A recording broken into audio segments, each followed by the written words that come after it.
Based on my extensive knowledge and experience with Scientology and how much I've learned since I ceased my membership, I'm amazed that there are people who not only take Scientology seriously, but have actually written and disseminated academic-grade material that Scientology has been able to use to justify its deceptive practices in courts and government circles.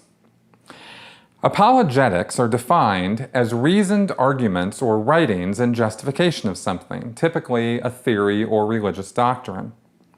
After reading through much of this book, I can't really see how any other term could be used to describe what this book is or the function it would serve to Scientology.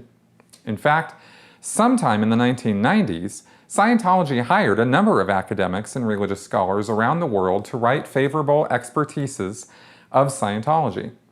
They use these in court cases and quote from them online when needed to give themselves an academic air of legitimacy that I don't think they deserve in the slightest. Some of the authors in this book are amongst the people the Church of Scientology commissioned to defend them. James Lewis seemed to be someone leading the charge to defend Scientology in academic circles, and has been doing this for many years, and not just with Scientology, but other destructive cults as well.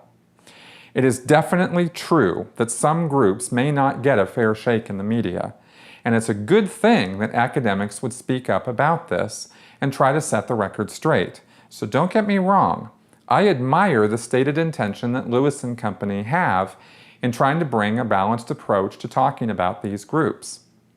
This book was put out in 2009, just a year after the Anonymous blow-up, when churches of Scientology were being picketed around the world for months on end. Lewis says he actually was finishing up the manuscript back in mid-2007 when Tom Cruise was in the news for controversy surrounding the movie Valkyrie in Germany. So it's probably just a coincidence that this book came out in the midst of Scientology's worst PR disaster in history. Now, getting into the book itself, in the introduction, Lewis first tries to establish his own credentials and immediately starts off attacking anyone who he has not deemed an academic authority on the subject of Scientology. He describes how he was finishing up the manuscript when he saw a story about Tom Cruise and German cable news media offering up an anti-Scientology critique by someone from a university. As he put it, "The researcher was billed as a Scientology expert. This piqued my curiosity. In the early stages of the present book project, I had invited most of the relevant mainstream academicians to contribute chapters. I was thus quite surprised that I did not recognize the name of the guest expert. When I finally saw the interview, I was even more surprised to hear this expert mouthing popular simplistic stereotypes about cults rather than presenting reputable scholarly information.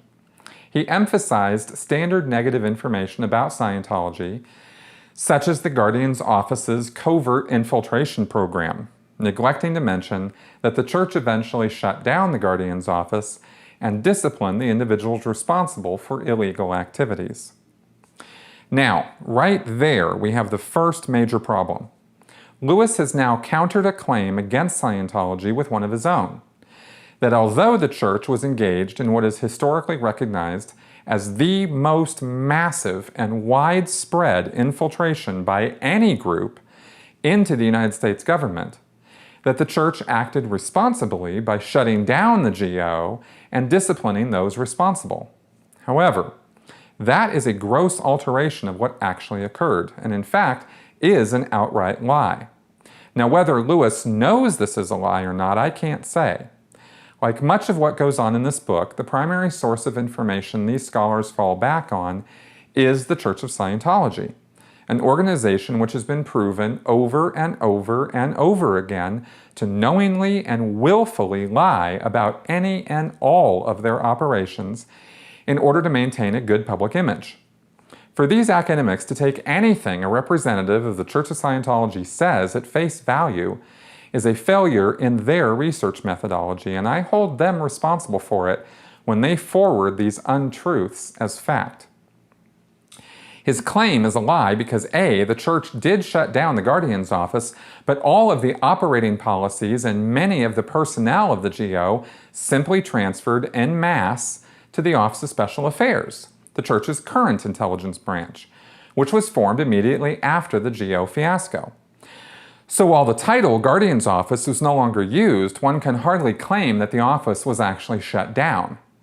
B, it was the FBI and federal courts who disciplined the individuals responsible for illegal activities by sending 11 of them to jail, including the wife of Scientology founder L. Ron Hubbard.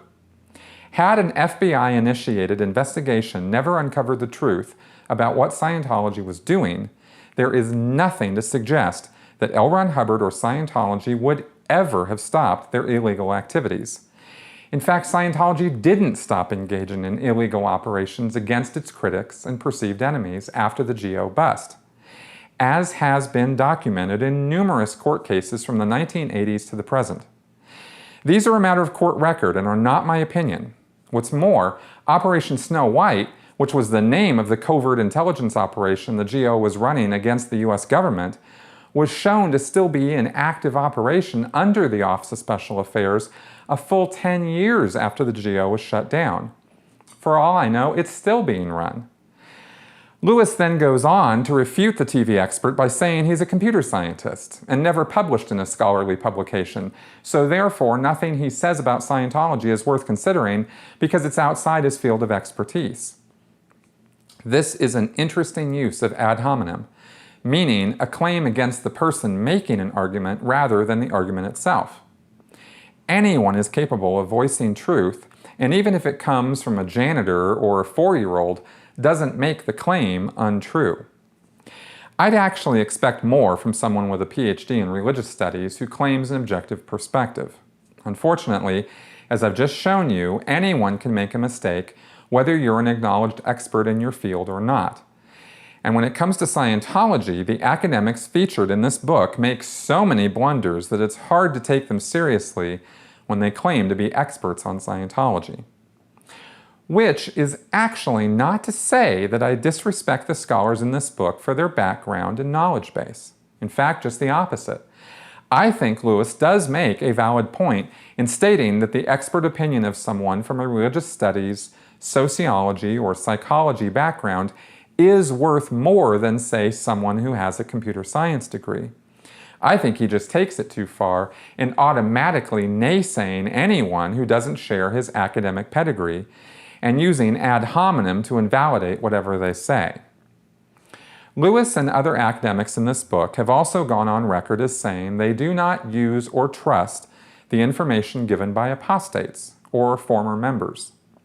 Not only is this a biased research approach, but automatically cuts off any source of inside information on what goes on in these destructive cults by people who have first-hand experience. Lewis clarified that he was mainly talking about deprogrammed former members, and not just any former members. Personally, I don't care about such differences.